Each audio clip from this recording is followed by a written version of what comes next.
Now, I don't know how I missed this story in the news. Perhaps it was because it was on television and I did not read it. But after class last week, somebody brought it to my attention that, and this was in response to the book called Imbeciles about the sterilization of Carrie Buck. And they said, well, you know, just recently there's been a story on the news about a judge in Tennessee sterilizing prisoners. And this did get my attention. So my husband knew all about it, and I did what you would do too. I went to my computer. Well, here he is, Judge Sam Benningfield of White County.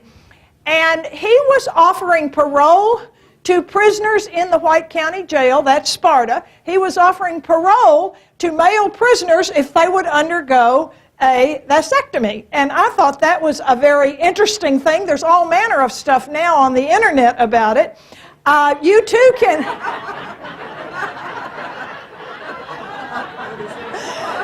So you too can read all about this if you all are particularly interested in this topic. But he was actually called before the board of lawyers, whatever that's called, some of your lawyers, judicial conduct or something, and then the legislature took action against this, which is in some ways sort of surprising. Now, on to the topic, continuing looking at fundamentalism, and I think today we're going to look at the high of fundamentalism and the low of fundamentalism, the high being AIMEE Semple McPherson, and the low point probably ended up being the Scopes trial, although at the time it did not seem to be that way. William Jennings Bryan, as I said at the very end of class last week, had taken it upon himself to really go after Harry Emerson Fosdick. Even though Bryan had been the vice moderator of the Northern Presbyterian Church's General Assembly, he declared himself to be a fundamentalist. And already by the time he went after Fosdick for his sermon, he was embracing the cause of the teaching of the theory of evolution as set forth in Charles Darwin's Origin of the Theses. So the churches in the country are declining throughout the 1920s. There are fewer people going to church, and one very obvious reason why fewer people are going to church, and especially churches that had two services, Sunday morning and Sunday night, in these Christian churches, people were doing other things on Sunday afternoon. They had, with a car here, they can take nice Sunday afternoon drives, and they don't want to get back dressed again and go to church. They can go to baseball games. They can have ice cream socials. They can do all sorts of things. And yet in the South, the churches still had a tremendous amount of influence on people, even though the faithful generally were becoming far less observant than they had been before. And people just were not very interested in church work. They had other choices of things to spend their time on Sundays, particularly from 12 o'clock forward. Now, what passed for reasonable sermons, reasonable doctrine from the pulpits of Episcopalians and Unitarian churches was heresy to religious fundamentalists, which Charles Darwin became. And it was really repelled by all the modernism coming. They were appalled by the movies that were coming out of Hollywood, the immoral movies that were coming out. And what upset them the most was two groups upset them the most. This is a challenge to the white male establishment. One is women. They're looking rather independent. They're not dressing like you told them to dress. They've cut their dresses. They've cut their hair. They're smoking cigarettes.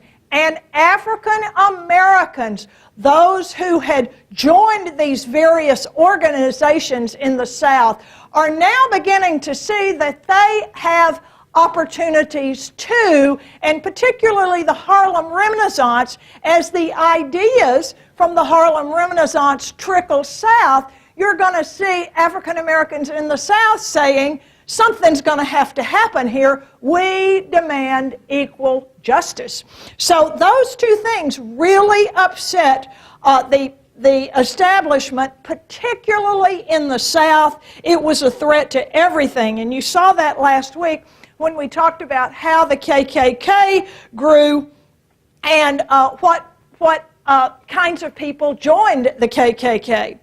Now, the preacher that was kind of on the wane in the United States, the revivalist that was on the wane by 1920 was Billy Sunday. Billy Sunday was a former baseball player turned revivalist. Isn't it convenient to have a name like Sunday if you're going to preach revivals? He was very athletic. He had these revivals all over the country. He was in and out of here many times, in and out of Nashville several times. And his main focus always in these revival sermons was demon rum. So after Prohibition, he didn't exactly have a cause to embrace. So his star is going to decline, but never fear, he is going to quickly have somebody take his place on the religious horizon. And of all things, folks, it is a woman. Now, for you crossword puzzle workers, you may know the word PULCHRITUDINOUS, but I did not. So, keeping my dictionary at my kitchen table, as I do, I picked up my dictionary and looked it up, and it means beautiful. And here she was, AIMEE Semple McPherson. And what a story she had. She had grown up in Canada. Her mother was involved with the Salvation Army. She, as most girls in those religious groups did, she got married at a very young age. She and her husband, I keep punching the wrong button here because the clicker's not working. She and her husband got married in 1910. They immediately, because of the missions of the Salvation Army, went from Ontario to China as missionaries. Well, he got sick in China, died, and she came back to the United States. A little while later, she married Harold McPherson. She had 2 children by Harold McPherson before she left him and went back to Mama in Canada. So there she got involved with the Salvation Army. And this is an amazing story of how she became so famous. How many of you have been to New York City in the past 20 years and you've seen those people who are painted from head to toe in green standing there holding a torch like they're the Statue of Liberty? Well, I think they're called performance artists now, but they're asking for money, and they always attract a crowd, particularly the good ones. And so AIMEE decided in about 1915 to try something like that. On an August evening at Mount Forest, Ontario, that's sort of northwest of Niagara Falls, people were attracted to a curious spectacle on a street corner. Here was a woman dressed completely in white, standing on a kitchen chair. She was standing rigidly erect with beautiful auburn hair. Her arms were rigid. She was silent. She had her face lifted and her eyes closed. And the crowd got bigger and bigger and bigger as she stood there waiting for her to say something. She didn't speak. She was totally silent. And the longer she stood on that kitchen chair, the more people came. Soon there were about 50 people standing there watching her when she jumped down from the chair, led this crowd into a storefront mission. When she got into the mission, she closed the door behind all of her spectators and screamed, "Shut the door, don't let anyone out." Well, who was this woman? It was AIMEE Semple McPherson. And she, for the next 40 minutes, gave those folks the sermon of a lifetime.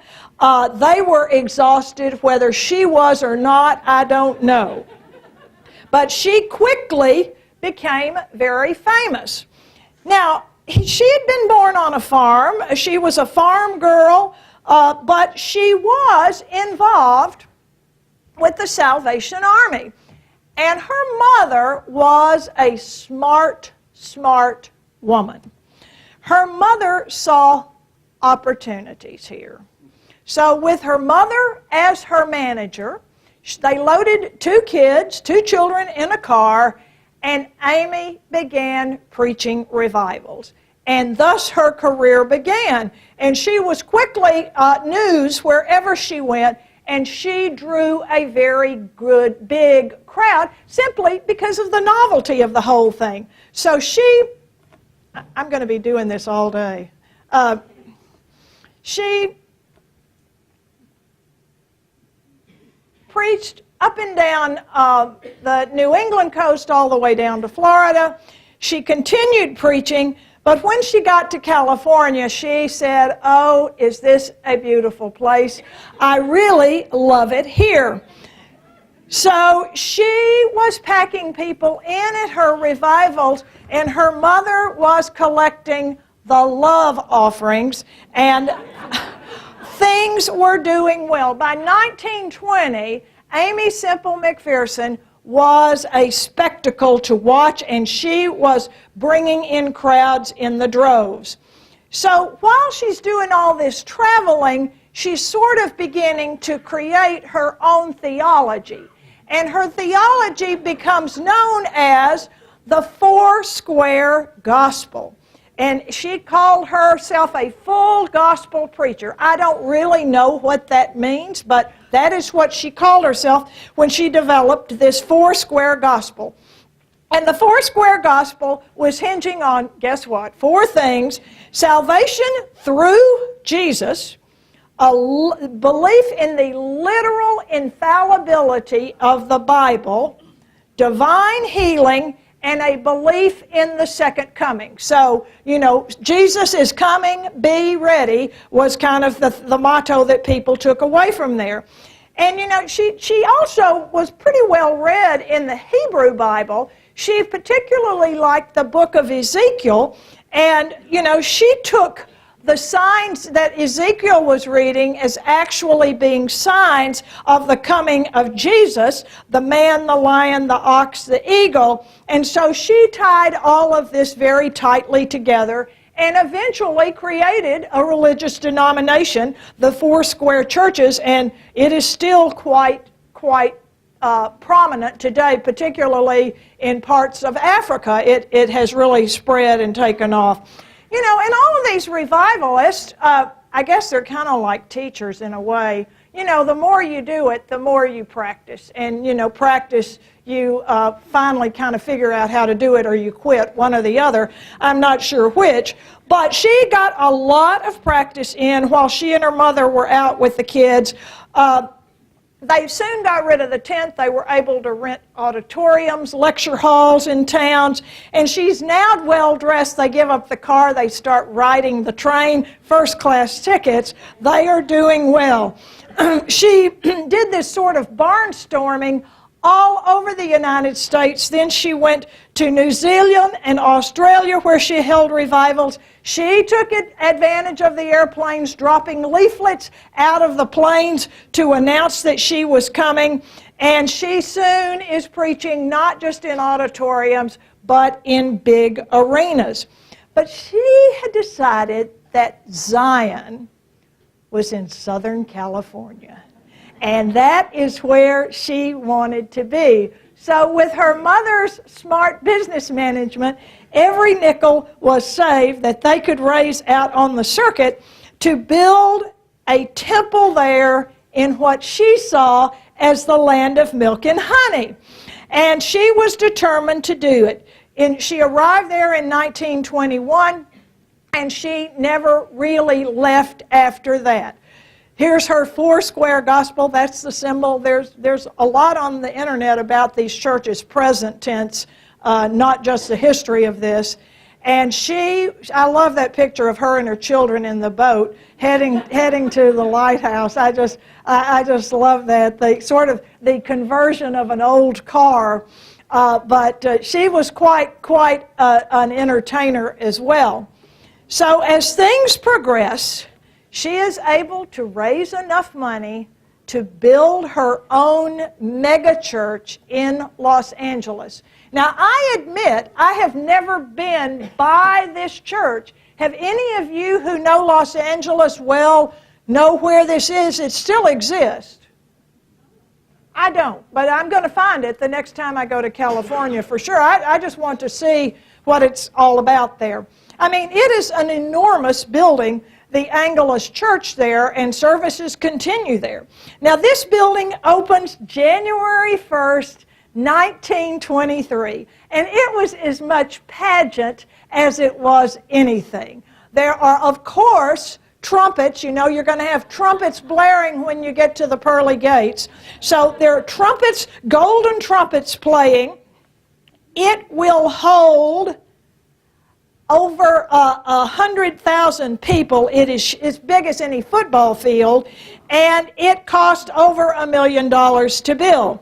This was her church, and it was made, now this is quite interesting to me, it was made, the exterior wasn't just plaster, it was a kind of a concrete mix of crushed seashells, and it had a dome that actually glistened in the sunlight when it was on a beautiful, as California always is, beautiful sunny day. There's the inside of this church. It was quite an elaborate service. As you see, you've got an orchestra, you've got choirs, and you've got, in just a tiny little speck there, you've got Sister AIMEE preaching there. It didn't hold 100,000. The sanctuary held 5,000. I don't know why I said that. It held 5,000 people. Forgive me. 5,000 is the number that this sanctuary held. Had a big organ. Well, she understood how to use all the new things of the 20. So it's no surprise that the next thing that you're going to know is that she is going to have a radio station, KFSG, K for Square Church. Get it? And she is broadcasting from Los Angeles, and then as far as the broadcasting will go, her sermons are being transported at least a fair distance west. She also was very well known, and people came to her because she was regarded as a healer. People brought their children who were ill to her for healing. She had a home next door to the church.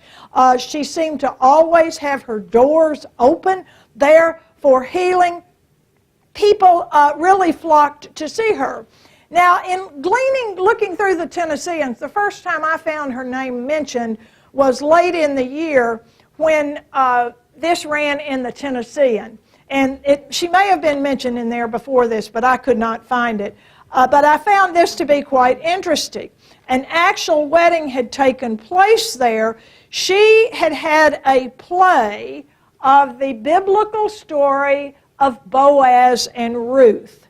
And as a result of all of this, at the culmination of this, there was a marriage, and it was outside there were a line of harvesters and gleaners there to demonstrate at this wedding that was put on as a play there at the Angelus Church. She clearly was one of the most glamorous women in the country, as you can see from this picture. And I can only believe that being in Los Angeles, she took full advantage of what was going on nearby in Hollywood and taking tips on grooming and other things from the stars there, because clearly she was a star. As you look at this picture, you certainly don't see her as an evangelical preacher. And when she preached and the collection plates were passed, she said, "Put your willing hand in your pocket, praise God, and bring out a $5 bill." So, her mother was quickly overseeing a multi-million-dollar enterprise, and her mother was really known by the staff as being quite tight with money. The staff wanted a switchboard so they could manage and make private outside calls. And the mother did not want to pay for this, so you know what the mother did so that the staff at the temple could have outside calls? She put in a payphone. So every nickel counts here. And Nathan Miller, who has written a history of the 1920s, he said this. He said, "Billy Sunday turned fundamentalism into big business. Sister AIMEE took a leaf from nearby Hollywood and made it into a branch of show business, complete with elaborate productions worthy of Cecil B. DeMille." Nathan Miller said that Charlie Chaplin actually advised her on the sets for some of the dramatizations that went on in her temple. And at every one of those, here she is on a throne, really quite opulent, sitting there in those flowing robes. She generally carried a small bouquet of flowers in her hand. And at the end, the lights were dimmed, and she gives the altar call. "If you're unsaved, come quickly to Jesus. Rise from your seats, make way to Him." And there is this mournful music being played, and people are really responding to this. She was very effective with what she did. She eventually had more than 400 branch churches, missionaries all over the world, and she was really a significant force to be reckoned with. So there she is outside. That's where she lived, next to the temple. People came to visit her. They brought sick children for her to heal.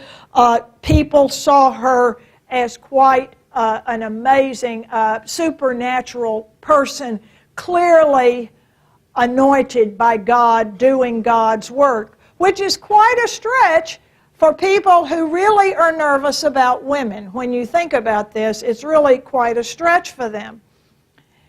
There's a scene of some of the pageants that took place there. She always participated in these. I think she enjoyed these as much as the audience did. It must have been quite a spectacle to see that.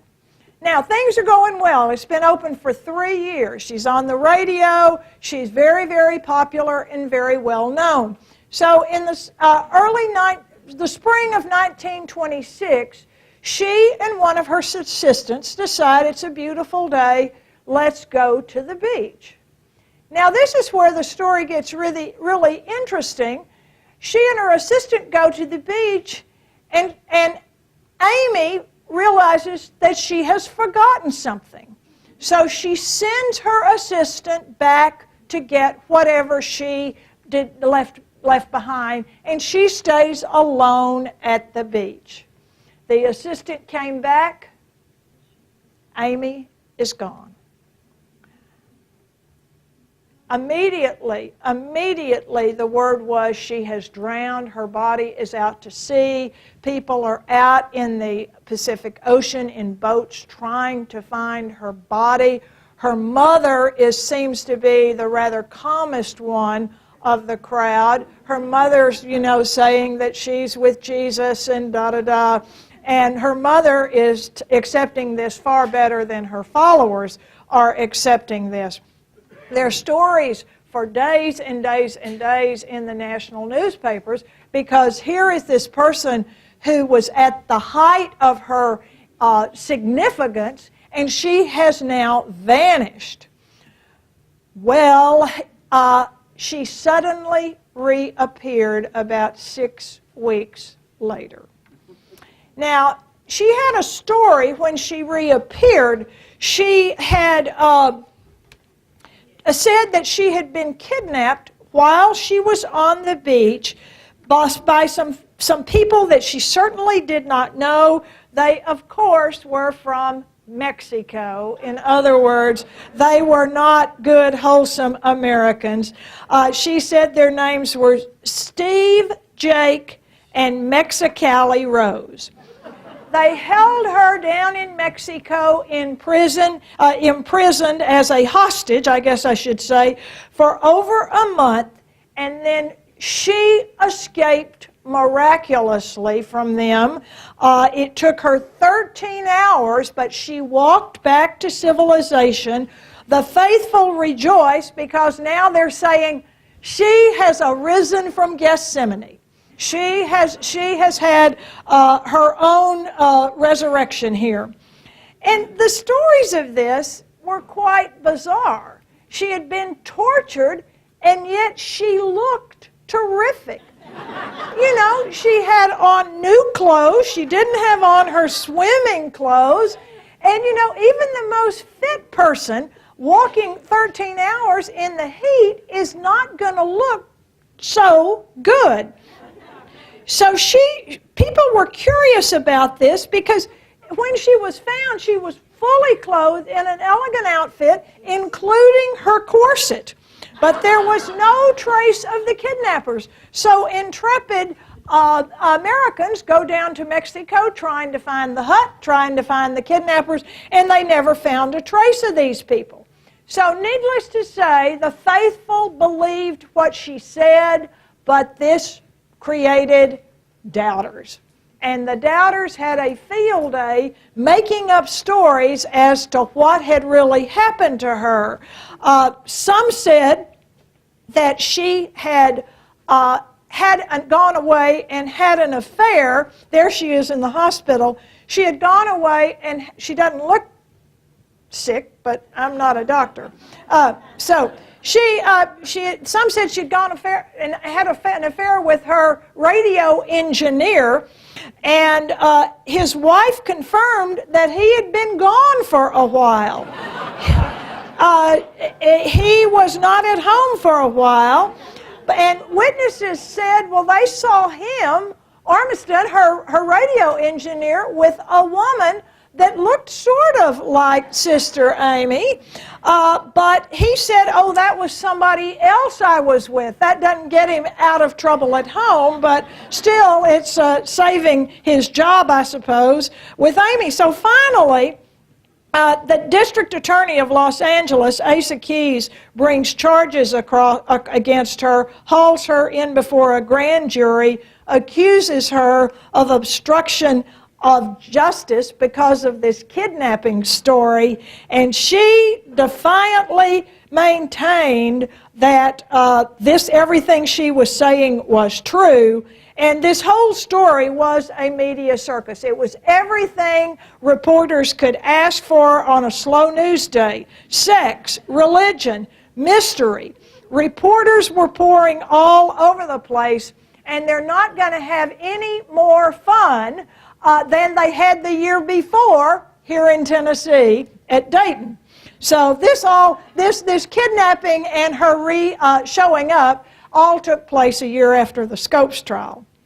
So her faithful followers raised $250,000. It was their Fight the Devil fund to pay for any of her legal experiences. Without explanation, the charges were suddenly dropped. Of course, she returned home. People felt that the DA might have been paid off. He was known in Los Angeles as being incredibly corrupt. And her faithful there was nothing she could do to lose her most faithful followers. But from this point forward, her star began to fall, and it descended and descended. She died in 1944 of a sleeping pill overdose. But she wrote an autobiography.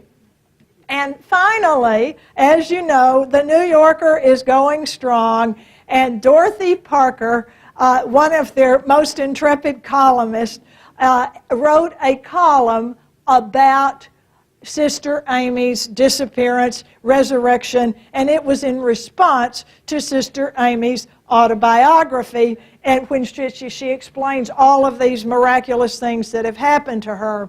So I will just read you a little bit of this. This is Dorothy Parker's sort of book analysis of the book, the autobiography. And she says, "In the service of the King has caused an upset in my long-established valuations. With the publication of this book, her book, Aimee Semple McPherson has replaced Elsie Dinsmore as my favorite character in fiction." But her Foursquare churches still live on today, and she still has some influence, more in other countries, I think, than in the United States. The New Yorker published an article about her a few years back by John Updike, and I couldn't resist putting this picture in, but he needless to say, kind of brought this story back to the forefront. But you know, you just don't hear much about her at all. There is a book that came out about 10 years ago about her, and this book I have not read, but as I understand it, rather than being a biography of her, it's more of a sociological study of the times in which she lived and why it was the right time for something like this to take hold and really become an important part of American culture. Back to where we started at the beginning. How do people respond when there's a lot of change very quickly? They embrace religion, they embrace organizations that are trying to keep things like they used to be before all of this change takes place. So if you're a parent and you're spending a lot of time worrying about your sons and daughters watching these movies and watching what these people are doing on the screen on Saturday afternoon, where can you influence, where can you exert some influence? And you're not going to tell them they can't go to the movie because you know they're going to sneak around and do it. You're not going to tell them they can't drive the car because you like having a car yourself. You're not going to tell them they can't listen to the radio because you like the radio. So the only place you can really find to have some influence over your children's minds is at school. And all of you, Dee Dee, all of you teachers know what I'm talking about. And even Vanderbilt here, a lot of the professors are constantly saying, you know, the parents send their 18 years old over here to Vanderbilt, and they want us to be the parents of them. They want us to enforce rules in loco parentis, and that's not our job description here for us to do this. So it's no surprise that anything that can just hold on to education, exert some control, is going to get traction in a time with so much change going on. And the cause happens to be the teaching of Darwin's theory of the origin of the human species.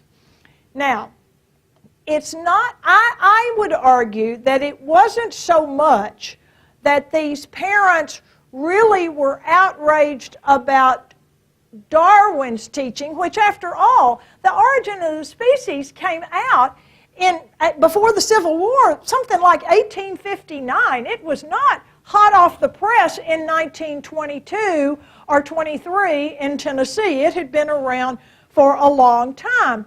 But people really saw that as one thing they could hold on to that was perhaps being taught in the schools, perhaps not. So enter the scene, John Washington Butler. John Washington Butler lived in Macon County. And I would imagine that at least half of you don't know where Macon County is, but the other half probably do. And it is a pretty remote place. It's on the Kentucky border. It's east of Sumner County. And it is a small county with a small population. It's hard to get to Macon County. There is not a single mile of railroad tracks into Macon County. Red Boiling Springs, a resort area, is in Macon County. But when in the Gilded Age, when those warm spring resorts were being popularized, the visitors to those spas in Red Boiling Springs took the train to Hartsville, Trousdale County, and then were picked up by carriage and taken up to the spas in Macon County. So it's a tiny, tiny little county. He had tried school teaching. He was a part-time farmer. He was a churchgoer. But he was most of all a respected citizen of the community of Lafayette. He had gone to a revival. He had heard a preacher talking about things that were corrupting children today, and in particular the preacher emphasized a story that was making the rounds, that a family had sent their daughter off to college. Remember, we've got to always get women in here as the causers of the sin here. She had gone off to college and come home and announced that she didn't want to go to church because she no longer believed any of what was being taught at the church. So, you know, college kids act out. I mean, kids act out when they have been living on their own and your parents tell you you got to be in the house and locked up at 12 o'clock midnight. They chafe under those restrictions because they've had a little more freedom while they've been in college. So John Washington Butler, I do not think in any way was exactly what I would probably call a fanatic. He was a hard-working man, and he listened to what the preachers said. So this disturbed him. He also happened to greatly admire William Jennings Bryan. And after hearing this sermon, he felt like the one thing he could do was run for the legislature. So he decided he was going to run for the Tennessee House of Representatives. And he ran in 1922. What he wanted to do was get elected and then introduce an anti-evolution statute in the Tennessee General Assembly.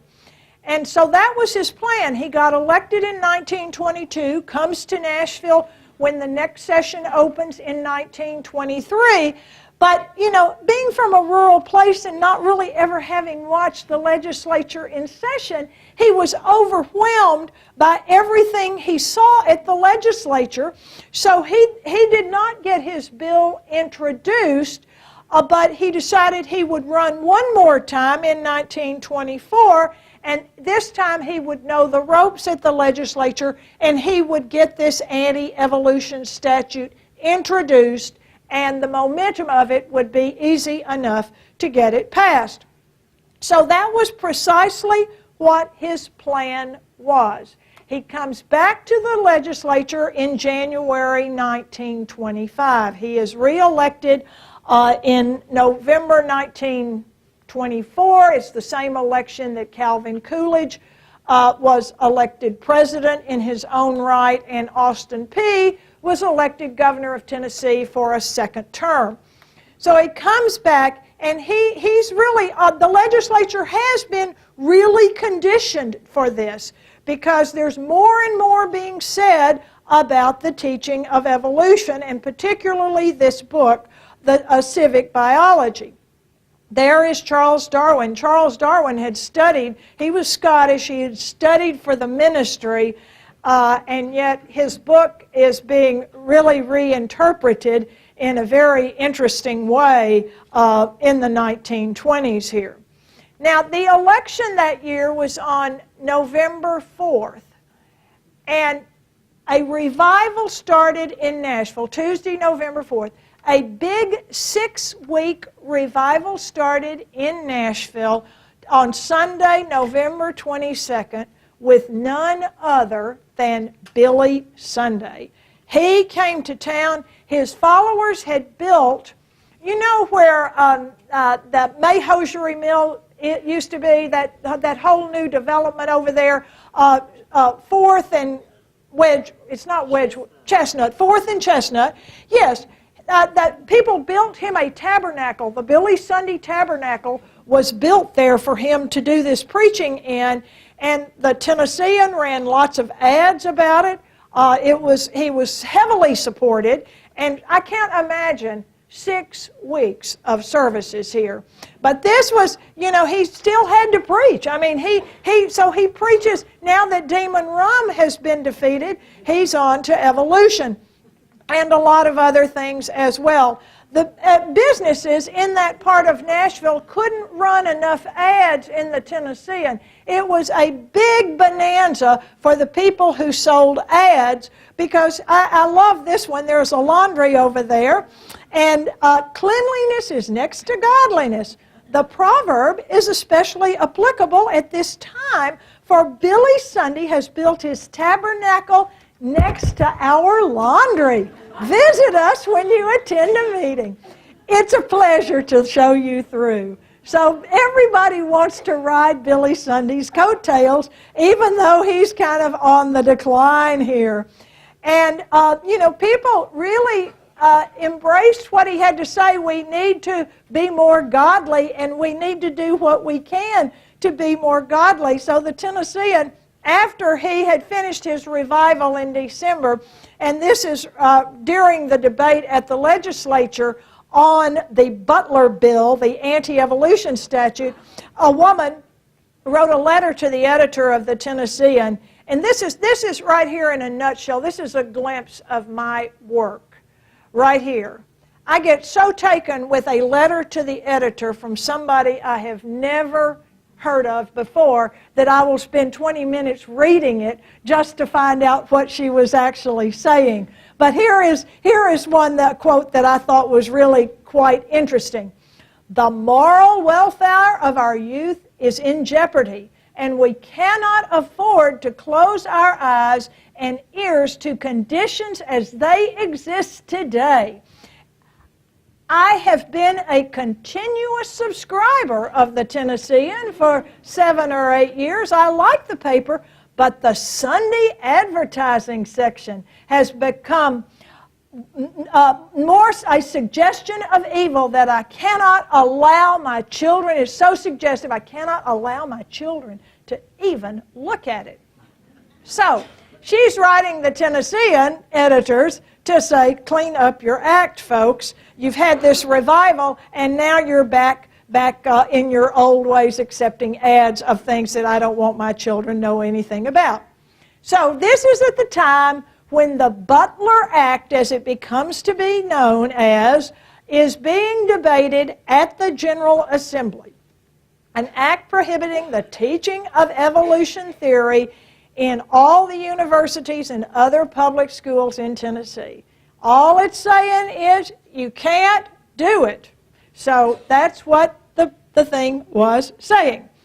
So in the midst of all of this, here comes none other than William Jennings Bryan. He is a crusader himself. He's always been on a crusade. And he comes to Nashville. He gives a talk about the perils of the teaching of evolution and how it could poison your children's mind. And it is quite well received. So the Butler Act is a steamroller that is rolling down the track. January, the day before Bryan arrived in Nashville, the House of Representatives, with little debate at all, passed the act by a vote of 71 to 5. Now that means 76 people out of 99 voted, so you can see there were some that just didn't vote on this. But 71 to 5. Bryan is a crusader against this, and he is really helping the cause over in the Senate. After Bryan spoke, one of the members of the Senate heard him speak, and he flew into action, getting anti-evolution statutes printed and circulated all over Tennessee. And the thing about this is so amazing is the other side was silent. The other side did nothing. When it passed in the Senate on March the 13th, the vote was 24 to 6. Nobody wanted to criticize it because it just seemed to be opening up a hornet's nest if you were a politician. A lot of the legislators, I really believe, did not take it seriously, but they saw the damage that could be done if they spoke out against it. So it was kind of the go along, get along theory there. Our governor, Austin Peay, was incredibly popular. He had a very ambitious program of improvements he was trying to make in the state. Now he started his second term. He still needs the legislators, particularly the rural legislators, to support funding for his roads program, his schools program, hospitals, several things he wanted, and he had to keep the support of legislators like John Washington Butler. He was a Baptist, but he didn't want to alienate his rural legislators, and yet he didn't really see that anything was going to come about this at all. So after he considered it for a good long while, he decided he would go ahead and sign it. So on March the 21st, he signed Tennessee's anti-evolution statute into law. Tennessee was not the first. I think there were 2 or 3 other states that already had an anti-evolution statute on the books. So he didn't think that it would be enforced. He just thought it was a symbolic gesture. And let me tell you, was he surprised? Now that's what Dayton looks like today. And I must say, Dayton is quite a beautiful, quaint little town, but it is a real mirror of what rural towns in Tennessee, what has happened. There's practically nothing around the square anymore. Walmart is about a mile or 2 outside the city, and that's where all the action is. There are no mom and pop stores like there used to be in Dayton, Lewisburg, Lawrenceburg, any of those towns. The rural areas, Gallatin is a really good example of that. They've all moved wherever Walmart moved, built their superstore. That's where all the action is in these towns. So here is Dayton. If you see Rhea County there above Hamilton County, it is on the Tennessee River, and it's really, really, really pretty countryside. So now let's talk about what's going on in Rhea County and in Dayton. They were suffering from a serious unemployment problem in Rhea County in 1925 because the #1 employer in the county, the Dayton Coal and Iron Company, which operated a coal mine just outside of town, had closed the mine and laid all of these miners out of work. And it was hard times in Dayton. Mining was the only job these people knew. Farming was very poor. The soil was very poor. And Dayton was in trouble. And the people who were the business establishment of this town knew it very well. They were well acquainted with what the problems were, and their goal was to find somebody who would buy this coal mine and reopen the coal mine and put all of these people back to work. That was what they were hoping for. That is the little stream where the mine is. In 2005, I went with a octogenarian professor at BRYAN College in Dayton back up in there, and I've never been so scared to death in my life. Not of him, but I was wondering if we would ever get out of there. But there is the coal mine. I had a group of school teachers in tow, and I was the calm one in the crowd. The teachers were absolutely terrified. You see up there on the top of that ridge where the mine is, Eric Schmeller. If any of you know Eric Schmeller, he teaches at TSU, terrific guy. He was helping me with this teacher workshop, and Dr. Cornelius, the person who taught at BRYAN College and loved the story of the trial, took us up there, and Dr. Cornelius had just about 3 months before had double knee replacement at the same time at age 80-something, and he wasn't scared of it. So he goes gallivanting up that hill, and I said to Eric Schmeller, younger than I said, follow him up there. I'm scared he's going to fall off. So Eric Schmeller goes up there, and he comes back down and says, Carole, I'm never doing that again. I've never been so scared as I was when I climbed up that hill trying to hold on to Dr. Cornelius. But that is the mine, and it was closed, and guess what? It still is. All right, you know how this goes. If any of you have ever been in the picnic at 10 o'clock in the morning over in Belmead, in Gallatin, I think it's Hardee's. I don't know where it is in other vicinities, but there are these places where retirees sit around, drink a cup of coffee, and talk about the news. And so in this case, in Dayton, it was the drugstore of F.E. Robinson. It was a Rexall drug. He was also the chair of the school board, and he sold textbooks in his drugstore. It was quite a popular business there all the way around. So here are the men drinking their coffee.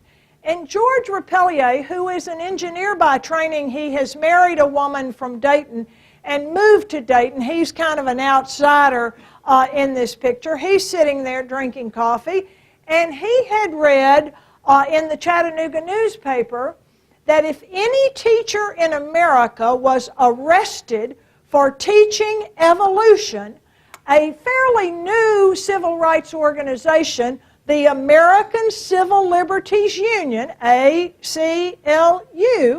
would pay all the legal expenses for any teacher that was arrested.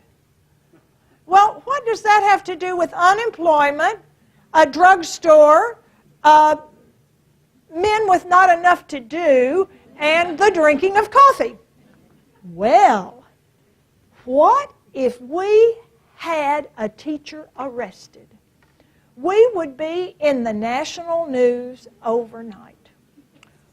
What if people all over the country are watching the news and they see what a beautiful place Rhea County is?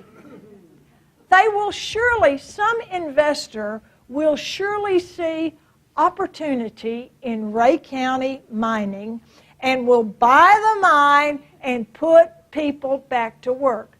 Now that sounds, you don't believe that, but I tell you, this is what the story that they've stuck with all these years over there. So let's find a teacher. And I mean, probably 90% of you have seen some version of the play or the movie Inherit the Wind, which is based on this. It's been embellished a little bit for dramatic effect, but it's basically the story of this trial that's going to take place. So they send down to get none other than John T. Scopes, who's the high school teacher. Now, this is May, and, you know, it took a while for Tennessee to even have mandatory 8-month school, so by May, school was already out, and he had a summer job. His job, John T. Scopes, was selling cars at a car lot in Dayton. Probably made more money than teaching school, but he was supplementing his income and was summoned to come to the drugstore. Now, I got to believe this picture was staged. I mean, I know these are the real people. These are not actors. But I've got to believe the hats and John T. Scopes in the middle. I just have to believe that they didn't go to have coffee at the drugstore with ties on and hats every day. So they convinced John T. Scopes to allow himself to be arrested. It's for the good of our community. How can you say no? So he is arrested. There's the old high school in RHEA County. He is arrested for teaching evolution. And George Repellier immediately goes and calls the Chattanooga newspapers and says, a teacher has been arrested in RHEA County for teaching evolution, even though it's summer. Keep in mind, school's not going on. It's summer. He's been arrested for teaching evolution. And within 24 hours, it is national news. It is all over the airways on the radio. It is a big story about to be tried in a court case. It's too good to be true. So, of course, William Jennings Bryan comes to the aid of the prosecution of this trial. He was an attorney for the Christian Fundamentalist Association, and he would help the state of Tennessee, the district attorney, Tom Stewart, he would help the state of Tennessee prosecute Scopes for breaking the law of Tennessee. Now, the side of defense here for John T. Scopes rallies pretty quickly, mainly because George Repellier seems to have a lot of connections, and the ACLU, of course, is going to send Clarence Darrow to Dayton, but they also recruit one of the probably most respected lawyers in Tennessee, a former judge who teaches at the law school at the University of Tennessee, Judge John R. Neal, and he's going to be part of the defense team. A very famous national lawyer who had run for president, Dudley Field Malone, will be on the defense team. You've got Arthur Garfield Hayes, you've got at this table George Repellier, the engineer, and you've got a stenographer there. So they are planning how they're going to defend him. And here is Clarence Darrow, who shows up in Dayton. And just the celebrity nature of Clarence Darrow brings photographers out in droves. So at one point, some of the lawyers come into Nashville. That's big news. What are they talking about? What are they doing? Do you think they're going to move the trial out of RHEA County? Are they going to change the venue? What is going to happen during this trial? So the stage is set for this trial in Dayton in July of 1925. The RHEA County Courthouse is quite lovely. You can go up to the courtroom and see the courtroom where all of this took place. It is quite lovely to go in there, and they actually have a little museum in the basement about the trial. But people pour in, and businessmen of Dayton, they see an opportunity, so they're selling books, they're doing whatever they can do to make a little money here, and you know, business is booming. The town's never had so many visitors. People are putting up signs. They're doing anything they can do. Now here's the judge that is going to be presiding over this trial. And I couldn't help but note that the judge did not have sons. He had two girls. So he clearly has an interest in this because it's the girls that are going to get into all the trouble, right? And there is our jury. Yeah, it's a bunch of white guys, as you can imagine. They are farmers, they are churchgoers, they are local citizens of Dayton, and the trial begins in the courtroom, but the crowd is so big that they will have to move it outside to accommodate the size of the audience for the trial. They open on the trial on a Friday. they accept the jury, and then the judge promptly adjourns till Monday. And so William Jennings Bryan took advantage of this to go preach that Sunday in between Friday and Monday at the Methodist Church there. So there he is gracing the pulpit of the Methodist Church in Dayton. And then the trial begins. Now, you know all of this story.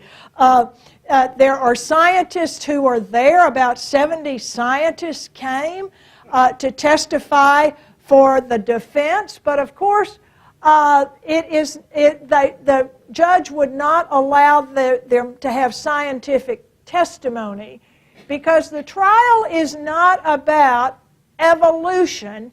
It is about, did this teacher, who has confessed already to the crime, did this teacher break the law of Tennessee? And the law says you can't teach this in a public school, and he says he did it, and so therefore it has nothing to do with whether you believe Darwin or not. So Darrow is clearly very frustrated in all of this. Now, this scene has been reenacted in lots of different ways in lots of different times.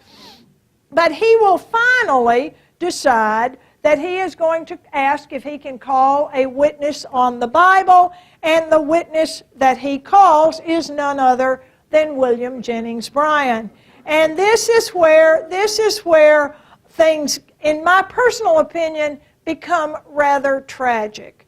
Because, especially for William Jennings Bryan, because here is Bryan, who is a good, honest, honorable person, and a younger, sharp-turned, sharp-witted lawyer gets hold of him and starts pouncing on him with questions.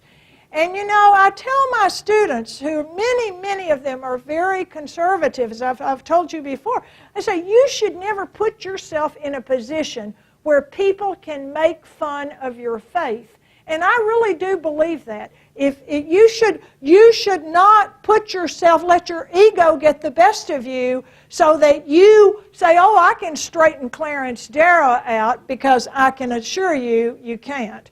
And I say you should never put yourself in a position where people can ridicule your faith. And that was exactly what William Jennings Bryan did that day. And yes, there was a man named Sue, that's true. That's not one of my typos. So they had all sorts of people in Dayton, but the defense was rather frustrated about the whole thing. Well, the expert on the Bible, William Jennings Bryan, takes the stand, and Darrow makes short work of him. Well, do you believe it literal? Yes, the literal word of God. And it goes on and on. Well, what about the creation? Yes, I believe the story of the creation. Well, do you believe in Genesis 1 or Genesis 2? Then let's go to Daniel. Daniel, was it a whale? Was it a big fish? What was this all about? And as you can imagine, Bryan gets very, very flustered in all of this before the trial ends. Now, again, it's not about whether evolution is right or wrong. So the jury find John T. Scopes guilty, and the judge issues the fine. Now, the person who probably said the most that stuck with people long term, I mean, all these years later, 80, 90 years later, was the reporter H.L. Mencken. He actually had radio access, and he ridiculed everything he said. This is the most backwards place I've ever been. He called it the Bible Belt. He was very critical of Dayton and the South in general, and his assessment of the South was quite damning. So the trial is over. John T. Scopes is convicted. The Supreme Court later overturned the conviction on the grounds that that fine had been assessed wrong. He left the state. He never came back to Tennessee. He didn't want to talk about the trial. finally, when reporters asked him many years later about it and he was willing to speak, he told the reporters, he said, well, you know, to be honest, I didn't teach that part of the textbook. And this is a classic teacher. I never got that far in the book. So, on that note, John T. Scopes left Tennessee and left an imprint that Dayton has never been quite able to overcome. Things will go very, very well economically in Tennessee for a while. When the stock market crashes in 1929, it doesn't immediately affect Tennessee because Tennessee is so rural. But a year after the stock market crashed in 1930, the stock market crashed in 29. A year later, right after the midterm election, the Bank of Tennessee failed. It was owned by a holding company, Caldwell and Company, and when that failed, things really, really fell apart in Tennessee, and the Depression really hit Tennessee hard. We'll have to talk about the politics of all of that, and our governor, Henry Horton, who was tried but not removed from office for his relationship with the failure of the banks and the state money that had been deposited there. We are out of time. I want to say this, that some of you have read this old book. It's really it's still a very good source. It's still you can find lots of cartoons about this out there. And I don't want to talk about Austin Peay and all of that. I can't right now, but I will get to my very last slide, which is, I do want to say thank you. I know this is very disturbing to watch me click through these, but I can't. There we go. I can't do it any other way. And now I've lost my slide. Let's go. I'm welcome to hang around and answer questions, is what I was about to say. And here is how you can find me. If you want to communicate with me, I have lots of different emails, but I think that sending it to Nashville.gov is probably the best place to send it. Ball State frowns on me getting emails from Vanderbilt people, and so I think that's probably the best place to send it. It's a great pleasure for me always to teach these classes, and I'm leaving you with some food for thought, and hopefully some of you can find some hope in all of this, that we did survive the 20s and we can survive whatever may come our way. Thank you very much. Bye.